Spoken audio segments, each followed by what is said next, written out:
¿A qué nos lleva entonces hoy día estos descubrimientos de Karahan Tepe y de Göbekli Tepe?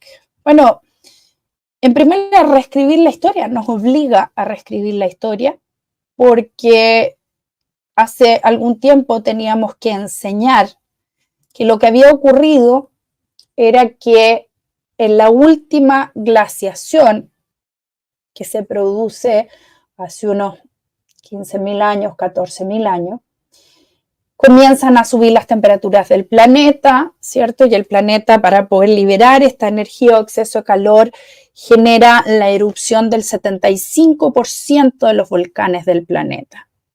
Y efectivamente eso genera, miren, uno no puede imaginárselo, porque cuando uno escuchaba un documental el otro día que decía, por ejemplo, que la explosión del volcán Thera, que hoy día es Santorini, en el 1450 más o menos antes de Cristo, equivalió a 2 millones de bombas atómicas. Uno tiene cómo imaginar esa destrucción. Ahora imagínense el 75% de los volcanes del planeta entrando en erupciones. Es absolutamente impensable. Esto genera una capa de ceniza tal que literalmente nubló al planeta durante probablemente siglos, que es, o no sabemos cuánto tiempo, que es el periodo llamado de la era del hielo.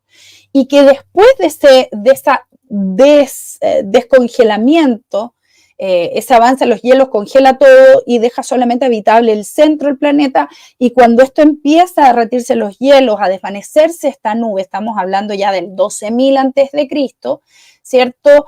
Va a producirse todo un proceso que va a demorar 5.000 años hasta que el hombre comience a sedentarizarse. Bueno, parece que tenemos que reescribir la historia, y no pasaron 5.000 años, sino que, ¿qué ocurre si efectivamente el ser humano llegó a niveles de civilización mucho antes del 12.000 antes de Cristo?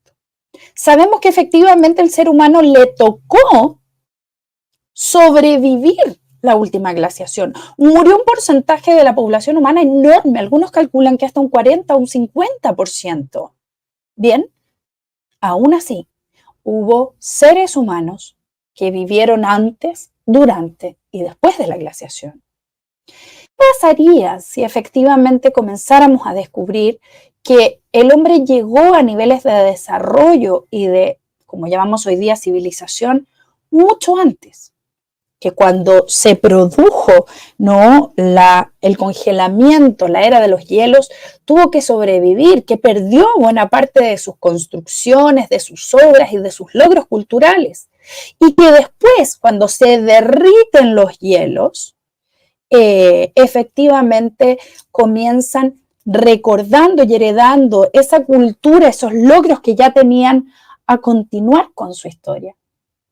¿Qué pasa si en realidad no es que haya comenzado la civilización el 6.000 antes de Cristo, sino que comenzó mucho antes y simplemente la era del hielo la frenó y tuvieron esas culturas que heredar y mantener ese relato? ¿Qué pasa con el relato en tantas culturas primitivas de la aparición de figuras que vienen a enseñarles cómo cultivar la tierra o cómo descubrir la agricultura, que pareciera pertenecen a generaciones anteriores que sobrevivieron a cataclismos horrorosos? ¿Serán solamente mitos o descubrimientos como estos nos llevan a pensar que quizás algo diferente ocurrió y que hacia el 12.000 o el 15.000 antes de Cristo no solo éramos monos con palos golpeando y no sé, deambulando ahí como seres absolutamente inertes e inútiles? ¿Será posible, no? Pensamos algunos, que quizás espacios como este nos lleven realmente a pensar que el ser humano, desde que es ser humano, ha comprendido que está en un espacio que se llama naturaleza, que funciona de manera perfecta, y que desde el primer momento comprendió que esa naturaleza perfecta era superior a sus capacidades